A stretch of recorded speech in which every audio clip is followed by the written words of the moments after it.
Hello there and welcome to this episode of Ignition Time. I did release another video on our channel talking about Republican Senators Mitch McConnell, John Thune, as well as Rick Scott from Florida slamming the $1.9 trillion American Rescue Plan, calling it a liberal wish list. In fact, Rick Scott went so far as to say that the Biden administration has closed schools and opened borders.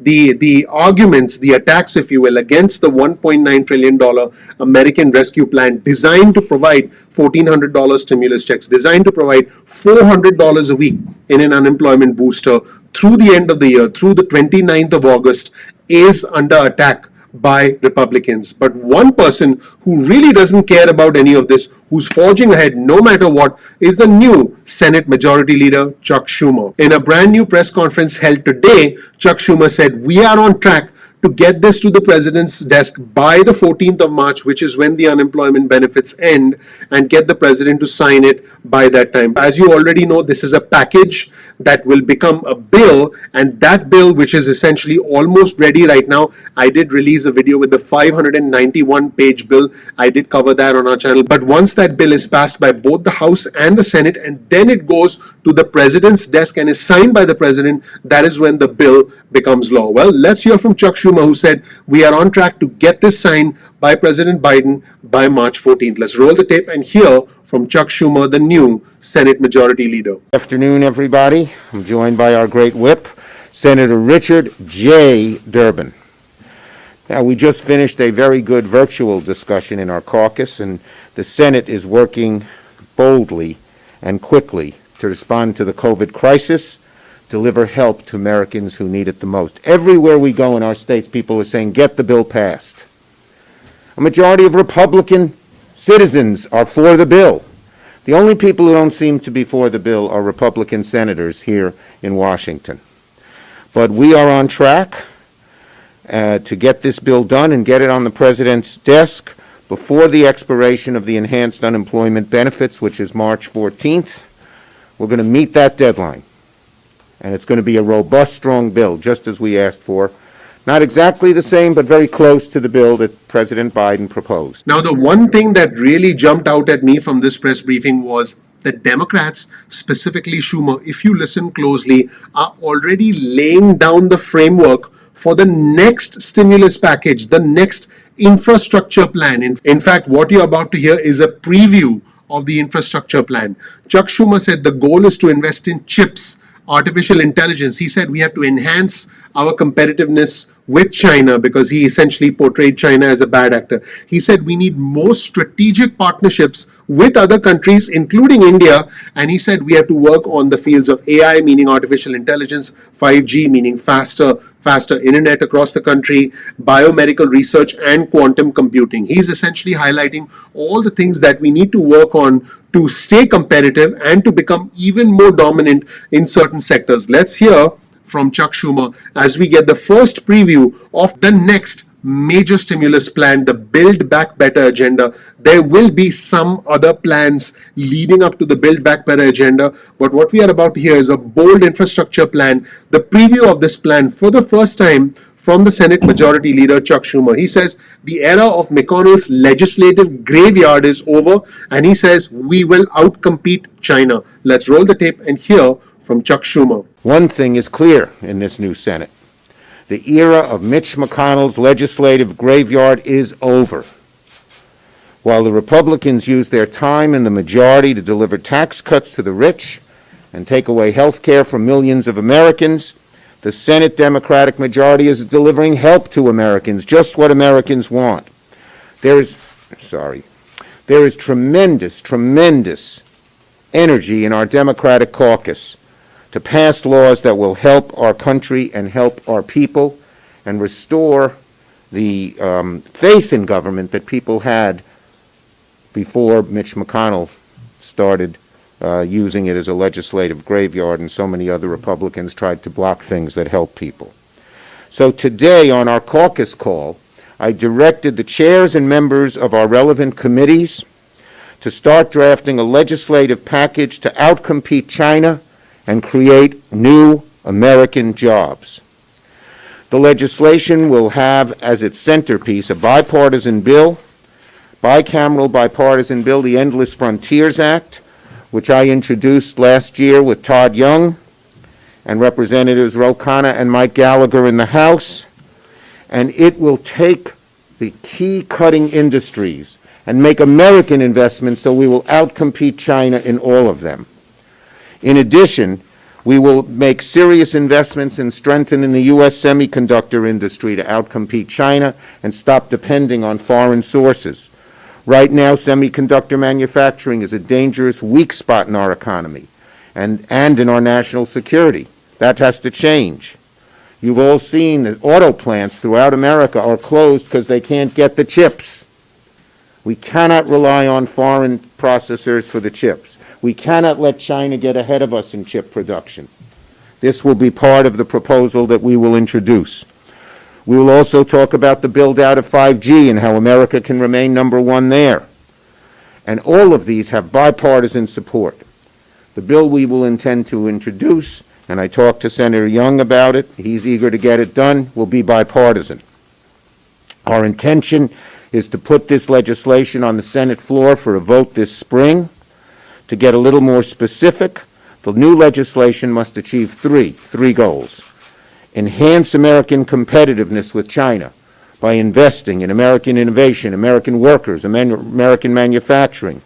Invest in strategic partners and alliances, NATO, Southeast Asia, and India, and expose, curb, and end, once and for all, China's predatory practices, which have hurt so many American jobs. We're looking at emergency funding to implement the bipartisan semiconductor program as part of this package. You all know about the chip shortage.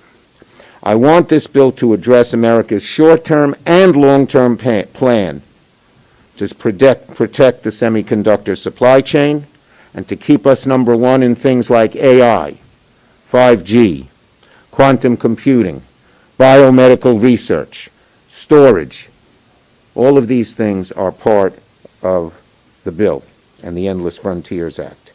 So we need to get a bill like this to the President's desk quickly to protect America's long-term economic and national security. And Schumer's not done. He took a direct shot at the Republicans when he said the Republicans are simply not interested in bipartisanship. And he said the Democrats worked with a Republican Senate and a Republican president, but the Republicans don't want to work with a Democratic Senate and a Democratic president. Pretty interesting comments. He simply said the Republicans are not going to cooperate, and reconciliation is the first step towards the Democrats getting what they want. Let's watch. COVID crisis rages. A Republican president. Democrats come together with Republicans and pass 2 bills, or 4 bills, really. Democratic president, Republicans don't even work with Democrats. If anyone doubts who's more interested in bipartisanship, just look at that. Bresnahan, go ahead. I want to ask you about the minimum wage. There's been a lot of talk about it inside the caucus. Senator Manchin has said he's opposed to $15 minimum wage, which you support. Would you support something less, $11? Okay, look, the first step is to go before reconciliation, before the parliamentarian. That will occur on Wednesday. Bernie Sanders and I are arguing very strongly for $15 and for it to be reconcilable. We're going to await her judgment before we go any further. That was interesting, a direct shot at the Republicans. And then again, another preview, another inkling of what is to come. Schumer said that we need to go beyond the American Rescue Plan. In other words, the American Rescue Plan is simply the first step, and he said we need more strong stimulus to create more jobs, essentially setting the foundation, teasing us, if you will, with the Build Back Better agenda. Let's roll the tape and hear from Chuck Schumer. Okay, well, look, I think we need to go further than just the American Rescue Plan, which deals with rescue, which deals with the immediate problems. But we need a strong stimulus to get our long-term economy going. If you read today's Washington Post, real unemployment is still 10%. And one of the leading economists, I can't remember if it was Powell or someone, said unemployment's going to stay with us a very long time. So we need a strong stimulus that creates and builds jobs and pumps up the economy for a long period of time. And so the Build Back Better plan is something that I think we would turn to very soon after the American Rescue Plan is done. It should have big infrastructure. It should be green. It should include communities that are left out. It should deal with worker training. The purpose is to get the economy going at a fast clip once and for all, so we can have the growth that we had in the 70s and 80s, not the growth we've had since 2000, which has been very low. And this final segment I thought was a little bit funny when Schumer was asked, hey, are the Democrats united? Because as you know, Joe Manchin, the senator from West Virginia, and Kristen Sinema, the Democrat from Arizona, have said that they are not in favor of the $15 an hour minimum wage. So are there some fissures within the Democratic Party? That's what Schumer was asked. And in response, Schumer pulls out a phone, I would imagine probably from 2010. I haven't even seen a flip phone. I used to have a flip phone, but I think I guess I threw it away. Schumer pulled out his flip phone and said, Democrats have great unity. We speak with each other all the time. I think Schumer would do a little bit better, be a little bit more productive with an iPhone, but hey, whatever works for the Senate Majority Leader. Let's roll the tape and hear what Chuck Schumer had to say about unity amongst the Democrats. This is my answer. I speak to my members all the time, and I have a leadership team that meets Monday night. On that leadership team are Bernie Sanders and Elizabeth Warren, of course Dick Durbin, and Joe Manchin and Mark Warner. And we discuss it out. And so far, we've had great unity. On impeachment, we had great unity. On the two bills that have come before, the two votes that have come before us on reconciliation, we have had great unity. So we've had a lot of unity, and we need to keep it. With 50 votes, we need our unity, and we're fighting to get it. And so far, so good. Thank you, everybody. Wow, some pretty strong comments from the Senate Majority Leader, Chuck Schumer. And hopefully you've had a chance to check out my other video where I highlighted comments from the Senate Minority Leader, Mitch McConnell. Boy, oh boy, the only thing missing between these two guys is a duel at dawn. I can't imagine Mitch McConnell and Chuck Schumer getting into a fist fight. Honestly, I don't want to see that. I'm sure you don't either. But this is what's happening. Everything except a duel at dawn. Let me know what you think in the comment section below. I appreciate you watching. Please click the like button. Please subscribe. Please enable notifications. It helps out the YouTube algorithm. I promise you that the Senate Majority Leader, Chuck Schumer, there he is. What's up, Chuck? And the Senate Minority Leader, Mitch McConnell. What's up, Mitch? Would love you clicking the like button. I assure you that when they watch Ignition Time, they also click the like button. Thank you so much for watching. I'm looking forward to seeing you in the next episode of Ignition Time. Take care. I'll talk to you soon. Bye.